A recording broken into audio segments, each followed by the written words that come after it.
Welcome to CBR. Today, we are diving into a theory on who Peter Parker's parents are in the Marvel Cinematic Universe. Drawing inspiration from Marvel Comics but going beyond the comic book lore, this plot theory will propose how the MCU could introduce Richard and Mary Parker and integrate them into the franchise's overarching narrative. Our personal picks for casting would be Henry Cavill and Rebecca Ferguson. I always thought that I'd have more time. Dad? In Marvel Comics, Richard Parker is no ordinary civilian. Together with his wife and Peter's mother, Mary Parker, he has a backstory steeped in espionage, science, and heroism.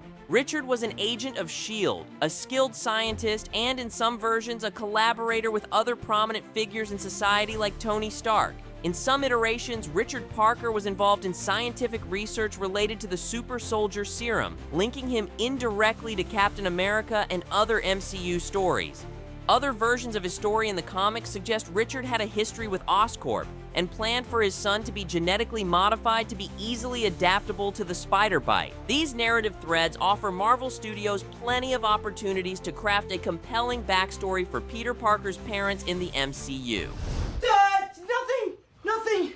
You're the Spider-Man. The MCU has introduced Tom Holland's Peter Parker as a high school student with his superhero identity already in development. Uncle Ben is referenced obliquely, while his Aunt May takes on a prominent role. The absence of Peter's parents remains unexplored, and this provides a great opportunity. With the topic being entirely avoided up to this point in the MCU, the franchise could dive into it in any way they wish. Here's what we think would be the most entertaining way.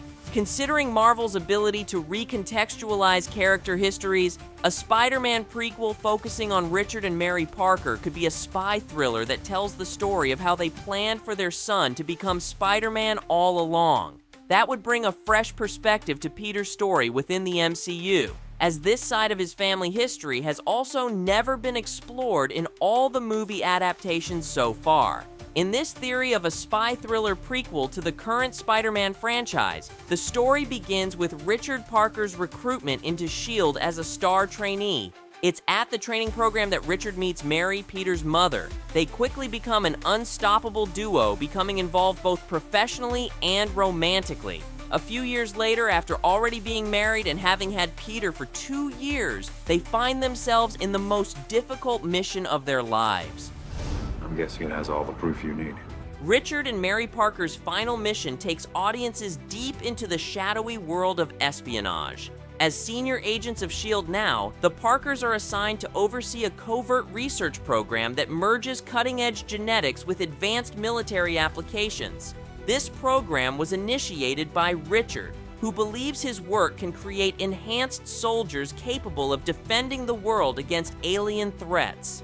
However, as the Parkers suspect there are team members going rogue and dig deeper, they uncover evidence that Hydra, long thought defeated, has infiltrated S.H.I.E.L.D.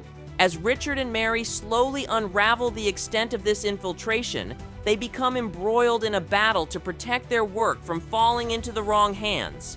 Not knowing who to trust at S.H.I.E.L.D., they keep this information between them and realize they must themselves work undercover to infiltrate Hydra and dismantle their structure from within.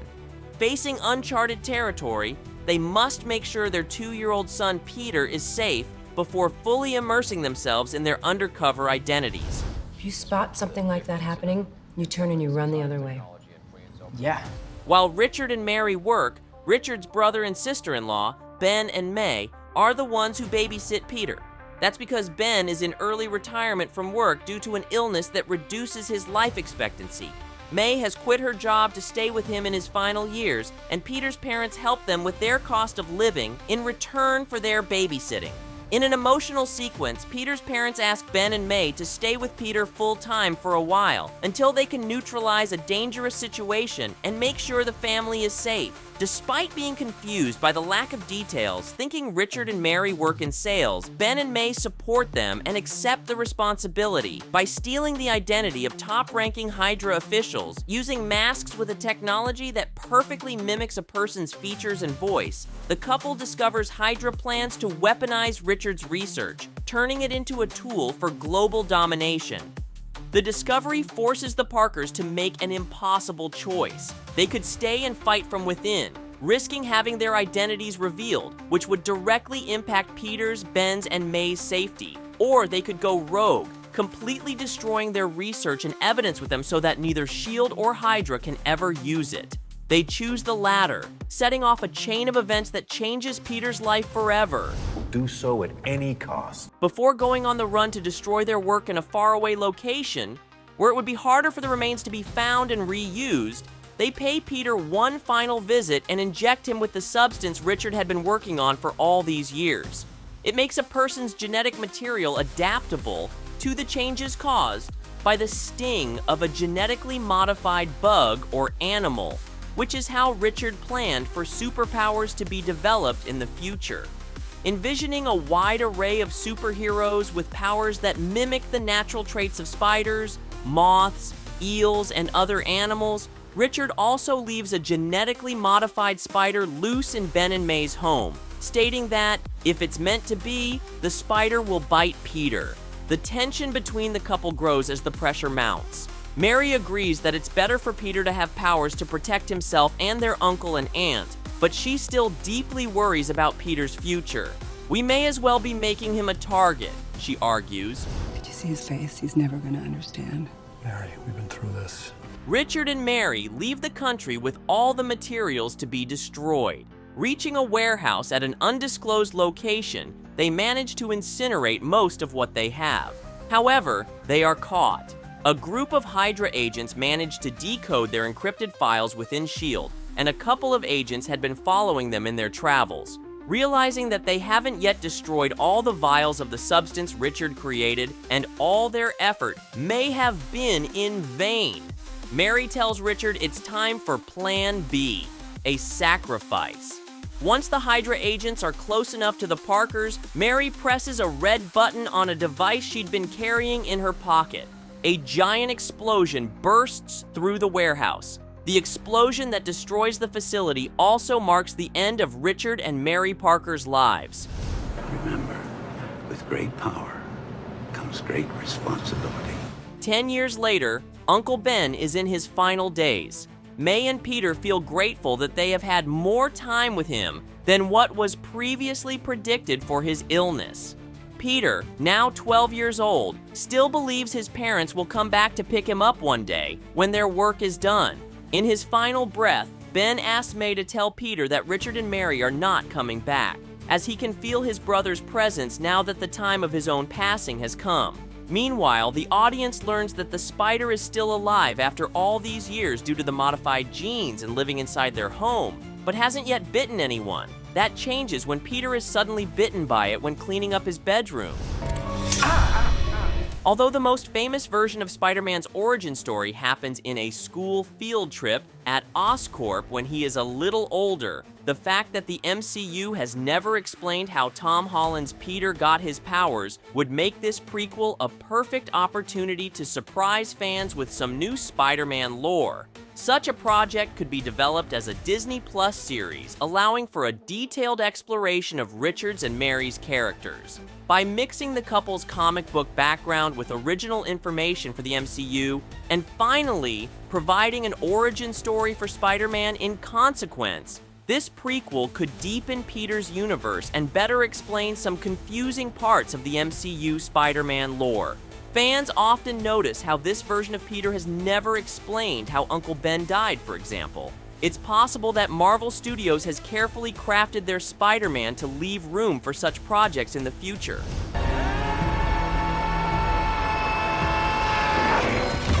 Disney Plus's Loki revealed to fans what happened to the Asgardian god of mischief when an accident propelled him into an alternate timeline. Season 2's finale seemed rather conclusive for Loki, but his story may not be done yet. Today at CBR, we're exploring what Loki Season 3 could entail. Are you guilty or not guilty, sir? Guilty. Before looking into what Loki's future story could be, first we need to establish Loki's journey in the series so far. Loki's story began well before his show debuted on Disney+. The character of Loki has been part of the MCU since Thor, but Loki's version of the mischief god actually stems from a different timeline. During Avengers Endgame, while Captain America traveled back to the Battle of New York City from the very first Avengers movie, the Tesseract that Loki had been coveting was dropped to the floor. In a moment of confusion, the Tesseract slid to Loki's feet, and before anyone could stop him, he snatched the cosmic artifact and warped himself out of his captivity. Originally, after the first Avengers movie, Loki was delivered back to Asgard in chains where he would be confined to a prison cell for his crimes against Asgard and Earth. This version of Loki would continue to operate within that timeline until his death at the beginning of Avengers Infinity War. I'll have that drink now. However, when Captain America went back in time and the Tesseract fell into Loki's hands, that version of himself embarked on a completely different timeline than what was supposed to happen. Before he could enjoy his newfound freedom, Loki was taken into custody by the TVA, an organization tasked with maintaining a strict central continuity for every event that was to transpire in the universe. Events that strayed from the path, known as the Sacred Timeline, were pruned and destroyed. The reason for this was that allowing too many unknown variables to occur could result in multiversal chaos. With all of the multiverse storylines in the MCU in the current arc, this sacred timeline could be crucial to the events leading to the end of the multiverse saga. This is a nightmare.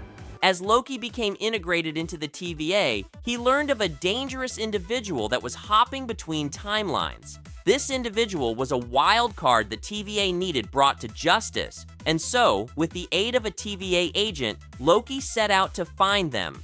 This rogue person was a woman named Sophie who turned out to be none other than an alternate version of Loki himself. All right, well, slow down, variant. As Sophie explained to Loki that she survived the destruction of her own timeline, she was filled with a sense of vengeance and wanted nothing more than to tear the TVA down. Together, Loki and Sophie came to the shocking truth at the center of the TVA and discovered the sole person who resided outside of the multiverse. Not the only tech-savvy Loki. Don't ever call me that. Tech-savvy? No, a Loki. With Loki suffering a massive falling out with Sophie and the very fabric of time and space being strained due to her actions at the end of Season 1, events in Season 2 quickly spiraled out of control. As Loki learned of the imminent return of Kang and his total subjugation of the TVA, and consequently all of time and space, his mission grew dire. The stress of this reworked timeline was putting an incredible amount of pressure on the temporal loom, the core device that allowed the TVA to function and perform its duties. Loki then set out to find individuals capable of fixing the temporal loom, including a past version of Kang himself, Victor Timely. With the return of Sophie, a clash of authorities within the TVA itself, and the omnipresent threat of the total destruction of the temporal loom, Loki Season 2 put the titular Asgardian in the most important mission of his life. Season 2's ending culminated with Loki not only repairing the temporal loom, but becoming the grand arbiter of all time itself as he took his place at the center of the multiverse. As the threads from the temporal loom stretched out all around him, they became the structure of Yggdrasil, the Norse world tree, with Loki seated directly within the heart of it all. The ending suggested that Loki's new role was to become the guardian and architect of the sacred timeline. I know what kind of god I need to be. While Season 2 ended in such a manner that it would be difficult to imagine where Loki could go from there, possibilities do exist for the Asgardian to venture back into the MCU. Loki's prominent position as the guardian of the sacred timeline is the biggest clue as to what could happen next for him. As the multiverse saga is coming to a close within the MCU, there is the chance that each alternate reality within the multiverse will converge into one cohesive universe. It could also mean that the means in which people have traveled freely throughout time and space, namely Doctor Strange, Scarlet Witch, America Chavez, and Loki himself, will soon lose the power to do so. The reason that these events could occur lies within two upcoming films, Avengers Doomsday and Avengers Secret Wars. It is unknown what will happen in these films or how the MCU will build itself up to them, but their titles alone suggest something absolutely massive will happen within the MCU. It was designed to protect the sacred timeline and nothing else. Of course it is. If the entire fate of the multiverse is at stake, it is easy to imagine that Loki will be pulled from his seat amidst the sacred timeline and will be forced to defend it. If Doctor Doom were to appear, and perhaps having learned about the existence of the multiverse, or worse yet, a means to travel throughout it, then the safety and integrity of the sacred timeline would face a great deal of trouble from Doom. Not only would Loki have to relieve himself of his incredibly important duty of overseeing the entire sacred timeline, but he would have to then contend with the power of Doctor Doom. It would be extremely unlikely for Doctor Doom to make his big MCU debut. While the final events of the multiverse saga wouldn't happen off the big screen and on Disney+, the events that would be introduced through Doom's arrival could be further explored in Loki Season 3. If Doom begins to lay claim to chronal powers, or if he begins to meddle in the histories of countless peoples and heroes, then Loki and the TVA would have to step up and set things right. It would be very cool to watch Loki use all of his newfound powers to restore order and peace throughout the sacred timeline, all while battling against the chronal variants that Doom could create. Call me Doom. What if Doom took the power of the Destroyer for himself? What if Doom usurped the power of the Infinity Gauntlet for himself, or prevented Thanos from ever finding it? These single actions would create ripples throughout the timeline that Loki would have to sort out. A season dedicated fully to this angle could work very well. The most important aspect of a third season of Loki would be to ensure that it doesn't double back on events and stakes from the previous 2 seasons, and that its focus remains clear and easily defined throughout. And when it reaches its finish line, that Loki, whether he survives or not, embrace the destiny that awaits him. Loki could very well continue to exist as the arbiter of the sacred timeline, or depending on the severity of the multiversal damage around him, die in the process of saving it. With the sacred timeline then no longer being watched or monitored by anyone, it could lead into a massive spectacle that could then lead into the finale of the multiverse saga. There are countless what-ifs in regard to how Loki could continue his story, and how he could have a direct hand in the future of the entire multiverse. His character has grown perhaps more than any other character within the history of the MCU due to his chronal escapades, and it would be a shame to see it all gone to waste should anything befall him. Having Loki become a hero of the largest order was a wonderful piece of character development for him. Loki Season 3 would have to play to his newfound strengths, otherwise it would all come undone at the seams. Hey, and welcome to CBR. Today, we're going into a plot theory for the upcoming Black Panther 3. Although Marvel hasn't announced it officially yet, actor Denzel Washington revealed there is a script being written by Ryan Coogler with a part for him. Here's what we think it could look like.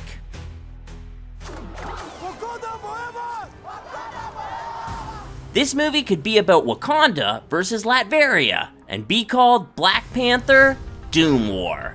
This could be an adaptation of a Marvel comic series from 2010, and it could be Doom's introduction to the MCU ahead of Avengers Doomsday and Avengers Secret Wars. The main characters are Shuri, Wakanda's Black Panther, and Doctor Doom, the ruthless leader of Latveria. The story begins with Wakanda thriving, having opened itself to the world, as seen previously in the franchise. Shuri leads alongside with her scientific brilliance, pushing Wakandan technology and diplomacy to new heights. The country now has diplomatic relations with most other nations in the world. This prosperity has made Wakanda a target for Doom.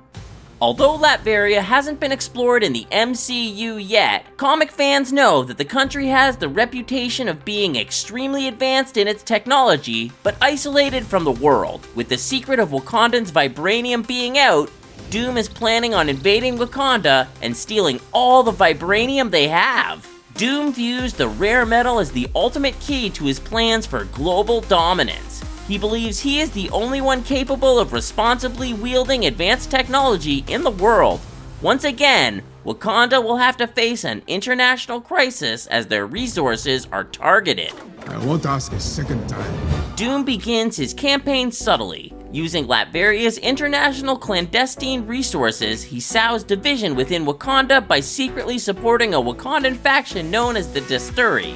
This new group rises to prominence in Wakanda's political landscape, advocating for a return to isolation from the rest of the world and sowing distrust against Shuri's leadership. Shuri's scientific brilliance and innovative strategies come into direct conflict with the traditionalist views represented by the Desturi. This ideological clash highlights the challenges of balancing progress with cultural preservation, a struggle many nations face in the modern era. One Desturi man in particular stands out, played by Denzel Washington. With his powerful speeches, this Desturi leader quickly stands out in their gatherings in the Golden City. His speeches and debates with M'Baku could provide some of the movie's most intense moments, showcasing a battle of ideologies rather than just physical conflict. While Shuri worries about bringing Wakanda back to a sense of unity, Doom continues to silently plot against them. On one hand, Doom exploits the Desturi's fear-mongering to plant propaganda against Shuri, framing her as a reckless ruler who has endangered Wakanda's legacy by exposing it to outside threats. He pays infiltrated Latverians in Wakanda to pretend to be Desturi and to support Denzel Washington's character as the new king of Wakanda, sparking a movement. On the other hand, he orchestrates international campaigns to taint Wakanda's reputation, painting it as an untrustworthy nation. He states Wakanda is hoarding resources while the world suffers, claiming they have more vibranium still hidden, and even possess other secret metals that remain undisclosed. As tensions rise, Doom benefits from the distraction caused by the Desturi's public rallies to question the Queen's sovereignty. He declares war on Wakanda, sending Latverian forces to the borders. Doom's technological brilliance gives his army an edge, and Wakanda suffers heavy losses in the initial battle. Latveria's soldiers, aided by Doom bots, pose an overwhelming threat to Wakanda's defenses as they appear unexpectedly. The conflict escalates when the Desturi betray Wakanda during a critical battle, abandoning the fight and allowing Doom to seize control of the Golden City. Doom promises the Desturi he will install one of them as Wakanda's king, but never delivers on his promise. This is when Shuri uncovers the truth about Doom manipulating the Desturi's rise to power all along, exploiting their ideals to destabilize Wakanda from within. With the kingdom occupied and M'Baku imprisoned, Shuri is forced to flee Wakanda. She goes into exile in the United States to regroup and plan a counterattack. You'll never be a true king. Denzel Washington's character could also wrestle with his own internal conflict, initially believing in the Desturi's cause, but questioning his alliance with Doom further down the line. As the true extent of the villain's plan is revealed, which was usurping the Wakandan throne for himself, the Desturi realize the manipulation within their group and start to oppose Doom. While in exile, Shuri seeks allies to help her reclaim Wakanda. First, she makes a deal with the Avengers, promising to aid the team in the future in exchange for their support taking back Wakanda. She also turns to Namor, despite their complicated history, as well as Riri Williams, who has helped Wakanda before and will have had her own series Ironheart by then. Back in Wakanda, Doom begins experimenting with the vibranium reserves, creating terrifying vibranium Doom bots and forging a nearly indestructible suit of vibranium armor for himself. Shuri and her allies launch a daring counteroffensive to reclaim Wakanda. The second battle is even more devastating than the first, as Doom's vibranium-enhanced army proves nearly unstoppable. Wakanda's forces, alongside their allies, fight valiantly, but it's Shuri's ingenuity that turns the tide. In a desperate last effort to defeat Doom, Shuri activates a device she secretly developed years earlier. This device renders all vibranium across the world inert. Wakanda's greatest resource becomes useless, and Doom's vibranium-powered weapons and armor are neutralized. Although Shuri's actions save Wakanda, they come at a great cost. Wakanda, having relied on vibranium for its economic and technological dominance, is forced to confront a future without its most valuable resource. Some Wakandans see her as a hero who saved their nation, while others blame her for the loss of vibranium and the hardships that will necessarily follow. Shuri faces exile once more, as many Wakandans blame her for the entire Doom War. A part of the population, however, sees her sacrifice as a necessary step to ensure the nation's freedom from external conquerors, including the character played by Denzel Washington, who Shuri now has formed an alliance with. I have something I need to take care of. While this wouldn't be an accurate adaptation of Doom War, it would still be a close one considering the limitations of the MCU. Other multiversal situations could also make Black Panther 3 include certain characters that are heavily featured in the Doom War comics. For example, Deadpool and Wolverine could be once again traveling through the multiverse since the events of Deadpool and Wolverine. They could meet Shuri as she's in exile and join her in the fight against Doom. What do you think should happen in Black Panther 3? Do you think making Doom a villain for Black Panther at this point is a good idea? Let us know your thoughts in the comments below and subscribe for more plot theories. What if Tony Stark survived the events of Avengers Endgame? Let's dive into a theory on how the MCU could explain Iron Man's survival. I love you 3,000. There are clues from previous movies and even interviews with the Russo brothers suggesting that Tony's soul may not be truly gone, but trapped in the soul world. Tony Stark was always meant to die. You know, he's a very complicated character. In this metaphysical plane tied to the Infinity Stones, the person isn't completely dead. In Avengers Infinity War, Thanos briefly enters a mysterious orange-tinted plane within the stones where he encounters a young Gamora. The Russos confirmed this was the Soul World, a space tied to the Soul Stone that holds the essence of those impacted by the stones. Since Tony also used the Infinity Stones to end Thanos' tyranny in Endgame, it's plausible that his soul has been in the Soul World since his sacrifice. There was even a deleted scene in Avengers Endgame that literally showed Tony in the Soul World. The reasons for this scene never making the final cut are unclear, but it ultimately makes sense to leave fans believing Tony is dead for years instead of minimizing his sacrifice immediately. The Russo brothers will direct the next Avengers movies, which could bring Tony Stark back in a way that respects his Endgame sacrifice, told by the same directors. The development of the multiverse saga is creating opportunities for heroes to access the Soul World, much like Deadpool and Wolverine recently traveling to distant dimensions like the Void. In the upcoming Avengers, Doomsday and Avengers Secret Wars, Robert Downey Jr. will play Dr. Doom. Since Doom is known for constantly wearing a mask, the MCU could rely on RDJ's acting chops and ignore any resemblance between Doom and Stark initially. As incursions increase, Doom will be working on how to benefit from the situation. Meanwhile, the Avengers must work on communicating with parallel dimensions to form a multiversal army of heroes, united under the mission to preserve all timelines that still exist. As the Avengers travel through the multiverse, they realize incursions are causing their speed and direction to fluctuate beyond control, leading them to miss their intended destination. Some of them accidentally reach the Soul World in the process, which is only possible in the final stages of multiversal collapse, where they find Tony Stark. Doctor Strange then uses magic to retrieve Tony's soul and anchor it to a synthetic body, much like Vision's, so Tony will be played by a new actor. Assemble. Welcome to CBR. With the recent release of the first trailer for Superman, DC fans are hyped.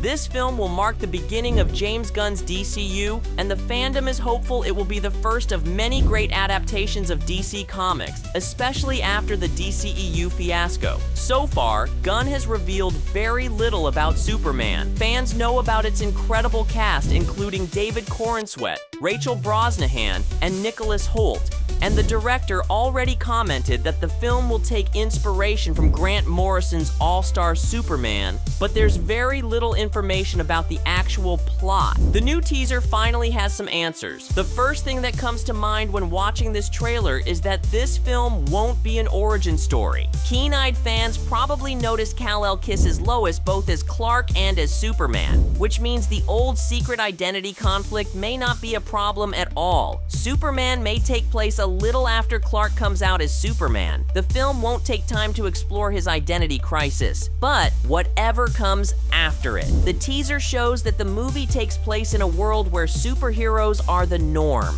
Fans already knew this since it was announced many characters would join Kal-El. The teaser includes Guy Gardner's Green Lantern, Hawkgirl, Metamorpho, and Mr. Terrific. Superman. The teaser signals that these characters coexist with the general public, so it's likely people are already used to superheroes. This makes things both easier and more complicated for Kal-El since he has an audience. As a public figure, he's forced to become a role model and he can easily disappoint those who trust him. Towards the 140 mark, the trailer shows an angry mob shouting at Superman while a man throws a can at the Man of Steel's head. However, right before this scene, a kid in the middle of a bombing raises a flag with the Kryptonian symbol with hope. Likely, Superman will see Kal-El lose the people's love and then regain it. But how? The teaser hints at many different problems coming towards Superman. As the mob yells at him, he can be seen entering Stag Industries, a company owned by a ruthless billionaire. The trailer features a humongous kaiju who could be a mutated Metamorpho wreaking havoc against his own will. And of course, let's not forget Lex Luthor, who is always around with a new way of hurting the Man of Steel, often scheming to make Kal-El seem like a villain.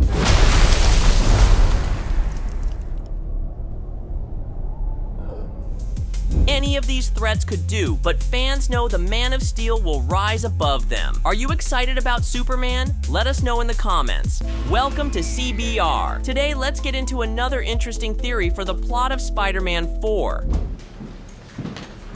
What just happened? The movie begins with Peter Parker in his new apartment, the one where Peter is seen moving into at the end of Spider-Man: No Way Home. He used to have an agitated life being Spider-Man, having joined a superhero civil war and gone to space. On top of that, his personal life would occupy the rest of his time. But now Peter has no one to talk to and throws himself into work to avoid becoming depressed. He has been working at a grocery store checkout during the day and doing Spider-Man Neighborhood Watch at night. He is exhausted, but with no family or friends around to pull him out of this vicious cycle, Peter insists on his unhealthy habits. Never getting enough sleep, Peter is always late for work at the store. Eventually, he is fired and struggles to pay his rent.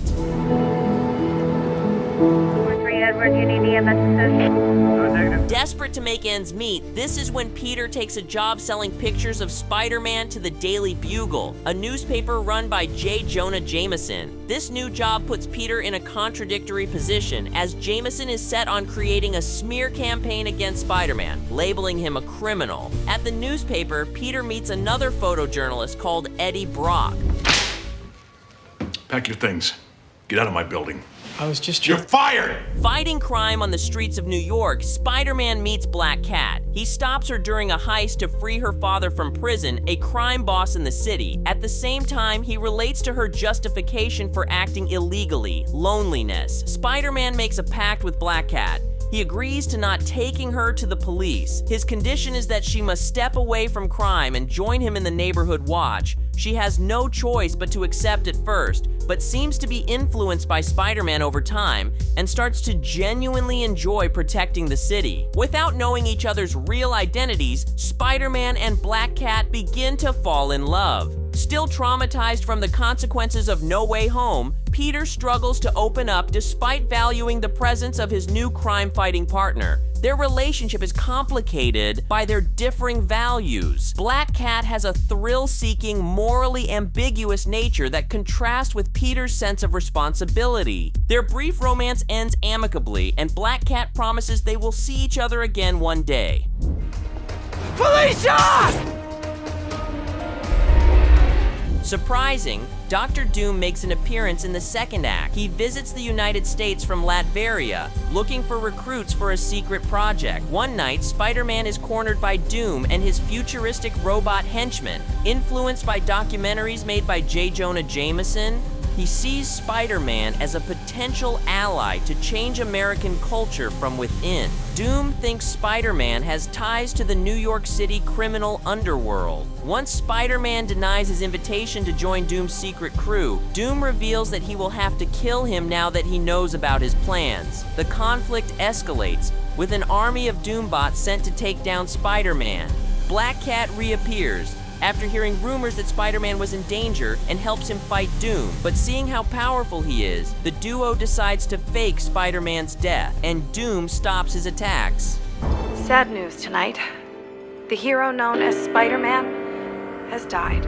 Around this moment, the duo finally open up to each other about their real identities. She suggests it is time for Peter to move away from New York City if he wants to keep wearing the Spider-Man suit. Inspired by a speech made by Felicia on what her life could have looked like if she had tried to get an education, Peter makes the decision to apply to universities. The third act follows Peter as he moves to a dorm on campus. One day on campus, Peter sees MJ. Realizing she is also enrolled at the university, he decides to stay away from her initially. Yet, they soon meet by chance when MJ asks Peter if he would like to participate in a survey she has to complete for a psychology class. Of course, she can't remember anything about him, but he makes comments that stick with her during this first encounter, as some things he says seem to come from someone who knows her intimately. This sparks her curiosity, and MJ starts to observe Peter's behavior from a distance. Is there anything else? No.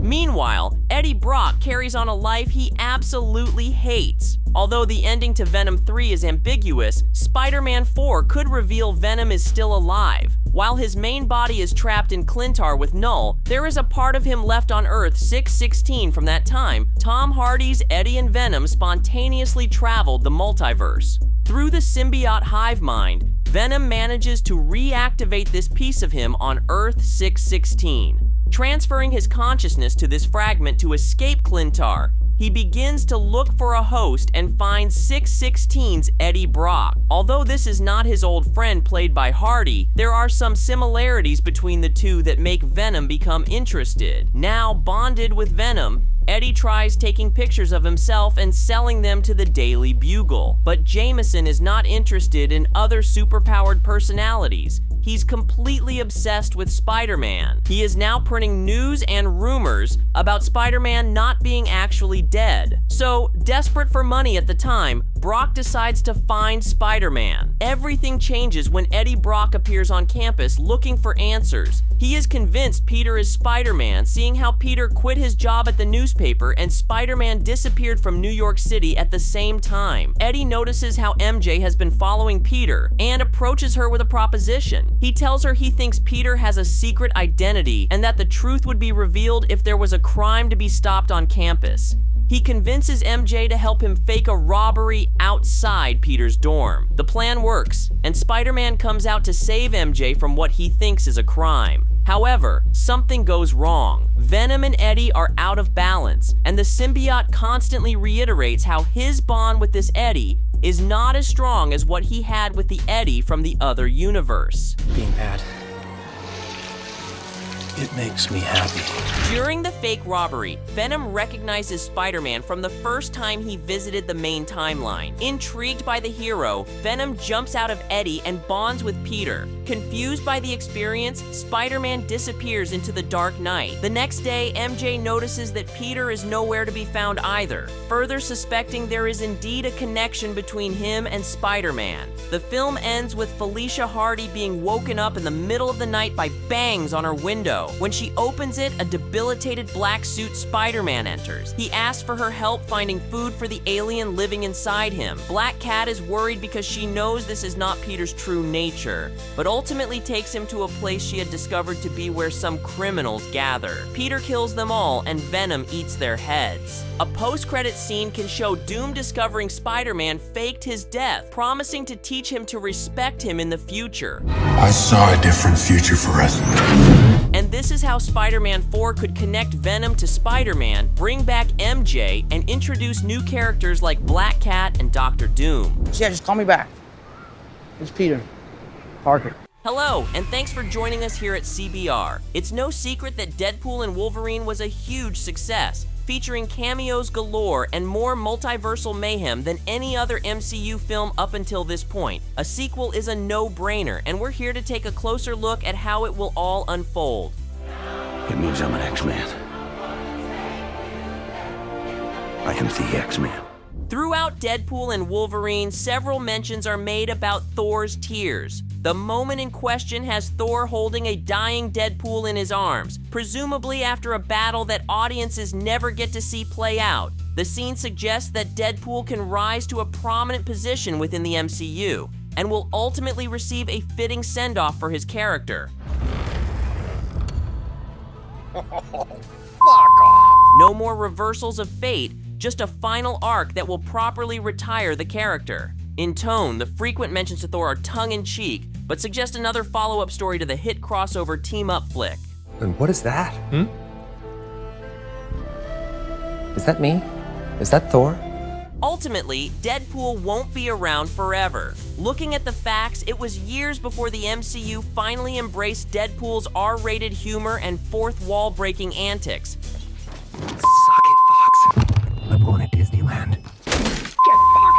Now that he's successfully proven himself as the crossover between the MCU and Fox's version of the X-Men, the question remains, just how long can Deadpool keep doing whatever he's doing without growing stale? The answer is that Deadpool will eventually have to fulfill the prophecy and die in Thor's arms. There is no victor. There is only doom. It's no secret that Doctor Doom is coming to the MCU with 2 back-to-back Avengers films, Doomsday and Secret Wars. One of Doom's biggest objectives in the comics is to stop incursions, those multiversal events that allow one version of a character to cross over into another universe, like Andrew Garfield and Tobey Maguire's Spider-Man appearing in No Way Home. Restoring a balance or unified universe will mean that Deadpool and his shenanigans with the TVA will likely reach an endpoint. But this guy, next level. What? I don't even know what half of that means. It would be too much to expect the upcoming Avengers films to address Deadpool as more than a side character in a crowded story that has to deal with figures like the Fantastic Four, Doctor Doom's origin, and whoever else is still bopping around the MCU. Instead, Deadpool and Wolverine 2 could give Deadpool the Logan finale that he's looking for, and a send-off that ensures his place in the pantheon of great heroes. Give me the fucking dog, talk to the girl. Welcome to CBR. Tom Holland's Spider-Man is set to return following 2021's No Way Home. There are no details on the 4th MCU Spider-Man film just yet, but some fans are wondering if the erasure of Peter Parker from everyone's memories may put his friends in danger. Hi, my name is Peter Parker. You don't know me, but Let's take a closer look at what might happen if MJ died. People wake up and realize that everywhere Spider-Man goes, chaos. For Spider-Man, the road to being a hero is paved with great sacrifice. The original Spider-Man famously lost his uncle, Ben. In Tom Holland's Spider-Man films, however, Uncle Ben isn't even a presence. Instead, Aunt May ultimately becomes the person who Peter loses, marking the moment Peter decides that the cost of being a hero is far too great for those he loves. I'm sorry. I'm so sorry. I'm so sorry. All right, Parker, come on! The MCU has shown no desire in doing a complete retread of the previous versions of Spider-Man stories, playing with some of the core movements and making alterations along the way. Famously in comics, issue 121, and in Andrew Garfield's Amazing Spider-Man 2, Gwen Stacy dies. Stay with me, stay with me. Stay with me, stay with me. In No Way Home, Andrew Garfield's Spider-Man gets a bit of a redemption, jumping in to save Zendaya's MJ from certain death, in a moment that parallels the death of Gwen Stacy, connecting them both even though the characters have not even met. Are you okay? But still, Holland's version of the character likely will have to endure more hardship before the ride is over. With roles swapped, Aunt May dying tragically instead of Ben, and no Gwen Stacy announced as of yet for the new film, there's a possibility that MJ might suffer a tragic fate in the MCU. While that fate may not be the same as Gwen Stacy's death, the No Way Home parallel may have been foreshadowing a tragic fate for MJ as well.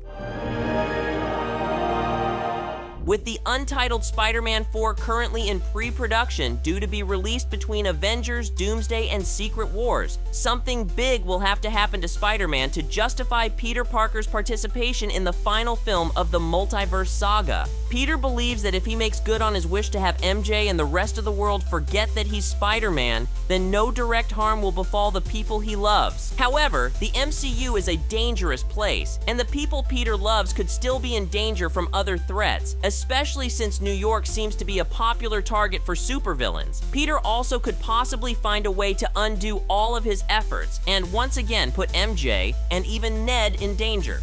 Strange anomalies are happening everywhere. Portals are opening unpredictably, timelines are intersecting, and realities are merging into one another. Why? Because Marvel is ending the MCU, and this is our plot theory.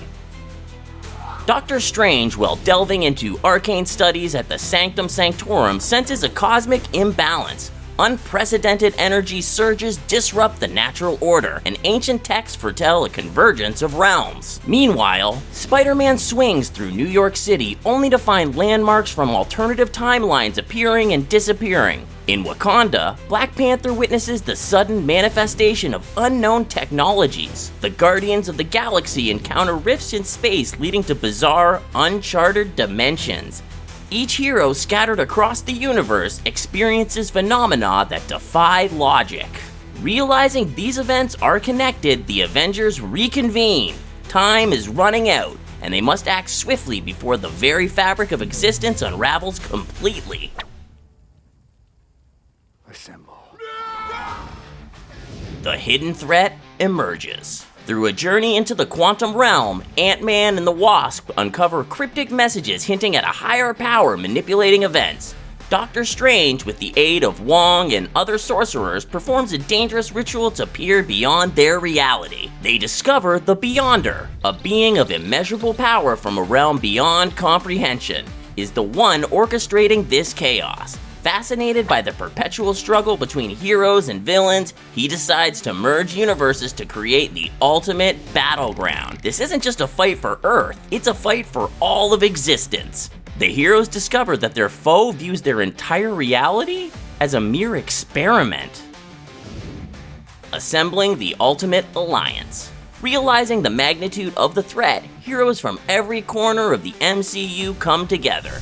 The Avengers, Guardians of the Galaxy, Eternals, X-Men, and Fantastic Four unite for the first time. Thor travels across realms to enlist the aid of Asgardian warriors, while Captain Marvel brings forces from distant galaxies. Even former foes like Loki and Magneto join the cause because they understand that survival depends on unity. Even characters we've lost, like Iron Man and Black Widow from alternate realities, join the alliance. Tony Stark confronts the reality of his sacrifices, while Natasha Romanoff faces the family she left behind. Tensions run high as heroes with conflicting pasts must set aside differences. Old grudges surface, but the looming threat forces them to collaborate, a true representation of the MCU's expansive universe. The quest for solutions.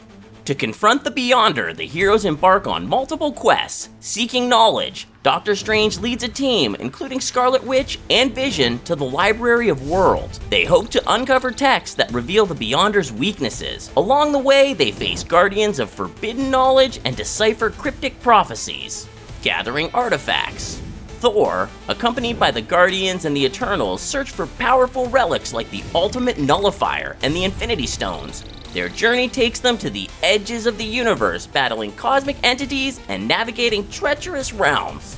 Recruiting allies. Captain Marvel and Black Panther traverse galaxies to rally support from other civilizations threatened by the multiversal collapse. They negotiate alliances with advanced societies and encounter beings of immense power, like the Silver Surfer. Each mission presents its own challenges, and mutual respect grows among unlikely allies.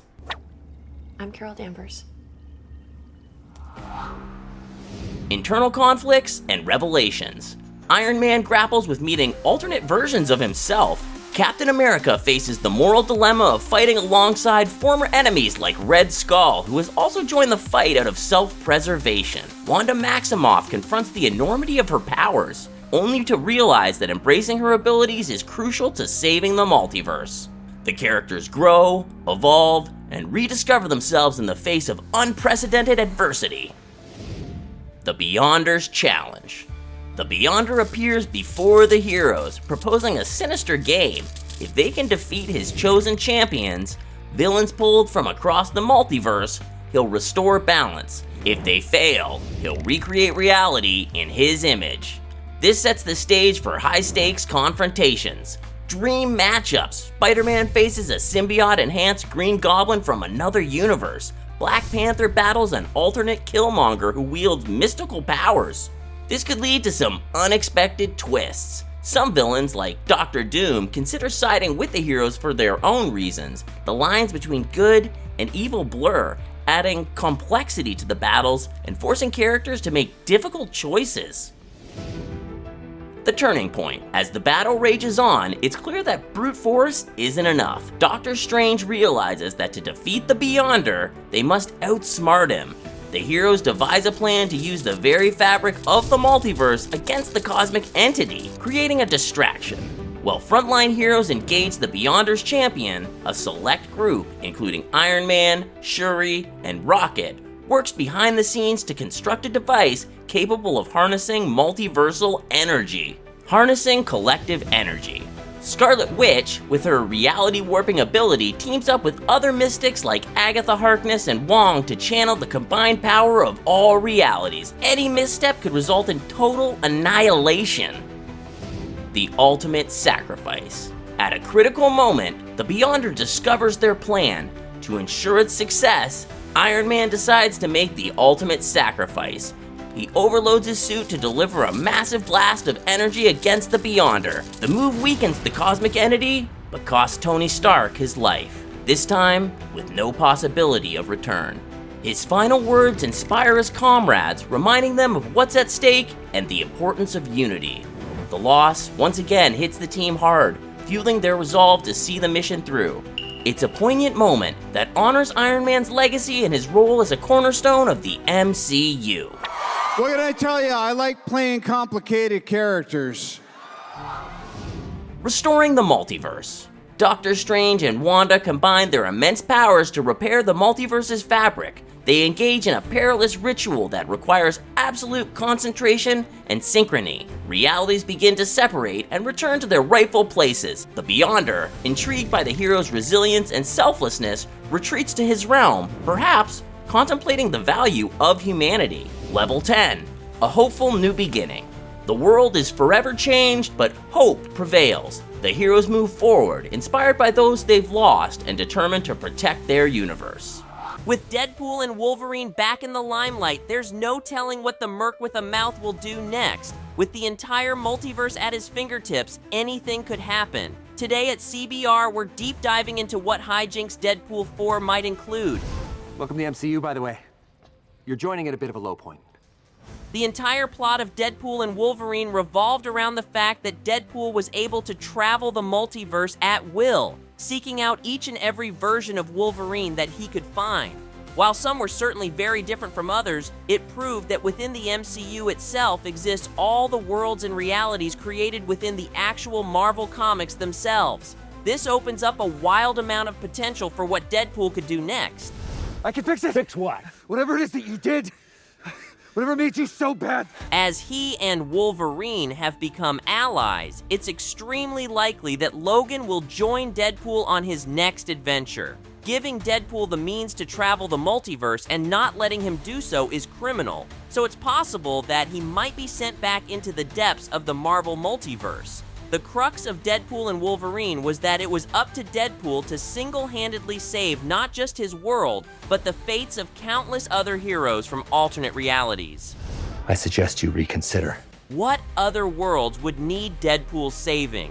It was never fully explained what happened to Elektra, Blade, and Gambit at the end of Deadpool and Wolverine, so it is possible that they could make a return as well. With Cassandra Nova defeated and the TVA restored to its former power, there's no reason that Deadpool couldn't relocate the displaced heroes back to a proper world, perhaps even his own.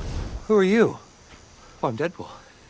And I guess you're Deadpool too. With the end of the multiverse saga looming and the beginning of a brand new chapter in the MCU approaching, Deadpool 4 would have a clean slate to work with. Deadpool could continue to explore the multiverse, recruiting lost heroes back to the core Earth. Or He could also defend Earth from a multitude of encroaching villains. If the multiverse angle is discarded, then Deadpool and Wolverine could explore the newly formed Earth and explore the hopefully existence of a burgeoning mutant population. The X-Men have been teased time and time again within the MCU, and as Deadpool is a mutant and Wolverine a literal member of the X-Men, having those two join up with the team would be every mutant fan's dream come true. If the X-Men are introduced in the next phase of the MCU, villains such as Mr. Sinister, Mojo, the Sentinels, and more would necessitate the help of Deadpool and Wolverine. With X-Men characters now being introduced into the MCU, what if the Avengers joined forces with the X-Men?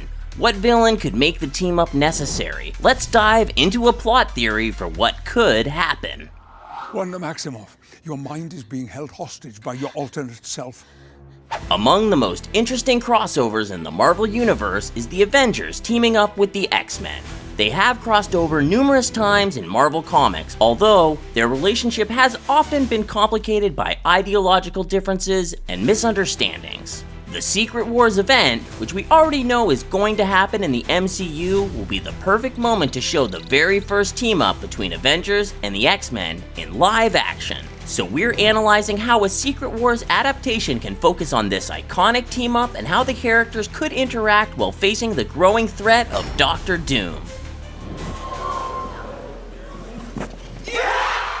In this theory, the story begins with the multiverse collapsing due to incursions. A new Avengers team will have been developed in other projects by then in Earth 616, while the X-Men will be free from another universe. Both teams are dealing with this phenomenon where alternate universes collide, threatening mutual destruction. As these incursions become more frequent, the cosmic being known as the Beyonder emerges as the one responsible for accelerating this mysterious problem being presented in the MCU for a few years now. The Beyonder race are inhabitants of a place called the Beyond, created by the Celestials. Purposefully causing incursions, the Beyonder in this story is still a child and simply wants to have fun seeing strong beings from around the multiverse fighting each other. So the Beyonder creates a patchwork planet called Battle World, where the most powerful heroes and villains he has encountered in the multiverse are put together to fight. Assemble. The new Avengers, consisting of heroes like Captain America, Thor, Shang-Chi, Moon Knight, Deadpool, Spider-Man, She-Hulk, Doctor Strange, and more, realize Doom is becoming too powerful even for them to handle. Professor X then approaches the Avengers and introduces them to the X-Men, proposing they all work together to stop Doom first, and then find a way to rebuild the multiverse as it once was. On the X-Men side, the team includes the main Marvel mutants such as Storm, Cyclops, Wolverine, and Jean Grey. At first, they could struggle to get along. The X-Men, having lived in a world of prejudice without any rights, distrust the Avengers initially for their government ties. This initial friction leads to a misunderstanding where the two teams clash. Well, the X-Men are not used to having justice on their side. Eventually being convinced that they are all on the same side, the two teams will begin to make plans on how to defeat Doom, who, at this point, has already risen to the status of a ruler in Battle World, crafting a spell powerful enough to tame the Beyonder. Learning from each other's perspectives, Sam Wilson and Charles Xavier can discuss their philosophies of leadership and sacrifice. Storm and Thor could share a strong animosity initially, but eventually find out that their powers can be combined to form mega thunderstorms. And the new Wolverine variants seen in this Secret Wars event could also form a love-hate relationship with Deadpool, reinforcing the 2024 movie Deadpool and Wolverine and how the previous Wolverine has died since then. Their unity is tested when Doom reveals his new goal, usurping the Beyonder's power to rewrite reality itself. The climax then unfolds in an epic showdown set on Battle World, where the combined forces of the Avengers and X-Men and their allies face an army of villains commanded by Doom. The final act sees Doctor Doom fully imbued with the powers of the Beyonder, becoming a godlike entity, and his thoughts can instantly reshape the planet. The Avengers and X-Men come up with a plan where they must get Professor X next to Doom so he can use his unmatched telepathic powers on him. Just because someone stumbles and loses their way doesn't mean they're lost forever. Doom proves nearly invincible. As the battle rages on, the heroes face their darkest hour when several key members are incapacitated. The turning point comes when Namor, who has been torn throughout the story between his allegiance to Doom and his new comrades, ultimately chooses to side with the heroes. Strange and Xavier finally reach Doom and combine their telepathic and magical abilities to break Doom's mental defenses, creating an opening for a final strike. In a dramatic moment, Namor sacrifices himself and his own kingdom's fragment of Battleworld, collapsing an entire section of the Patchwork Planet to sever Doom's connection to his army and give the heroes some needed advantage. His bittersweet redemption would add depth to the story, showing that even the most morally ambiguous characters can choose the greater good when facing an extreme situation, but his people would ultimately be the ones who suffer the most in the process. In the final confrontation, it's Professor X and Jean Grey together who defeat Doom by planting a seed of doubt in his mind. Using telepathy, they expose him to the humanity he has long suppressed, forcing him to confront his own vulnerabilities. They could even make him think of what his mother would want him to do. The momentary hesitation allows someone unexpected, like Wiccan, to tap into their own reality warping powers and strip Doom of the Beyonder's energy, effectively neutralizing him.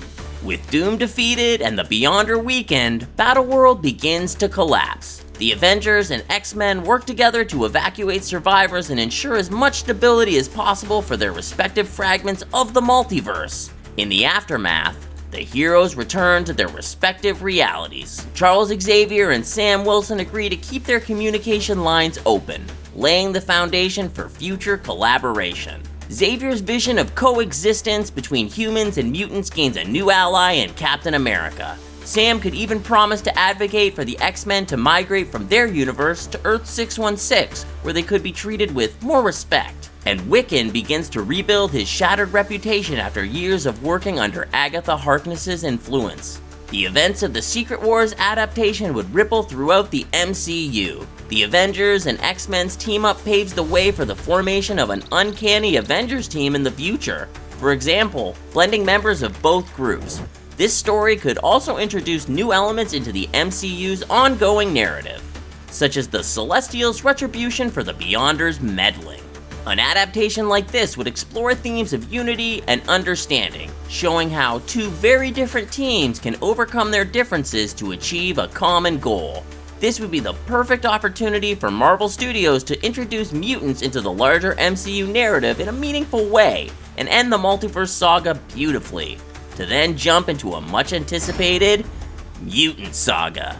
By showcasing their struggles and triumphs alongside the Avengers, the X-Men could find their place in this already sprawling universe without overshadowing or being overshadowed by their counterparts. The concept of an Avenger Wars X-Men team-up in Secret Wars isn't just a thrilling prospect, but a logical step towards the MCU's future. By blending these iconic teams, Marvel Studios could deliver a crossover that resonates with audiences on multiple levels. Do you think the Avengers and X-Men teaming up in Secret Wars would make for a good ending to the current saga? What other team-ups would you love to see? Let us know in the comments. Until next time, thanks for watching CBR.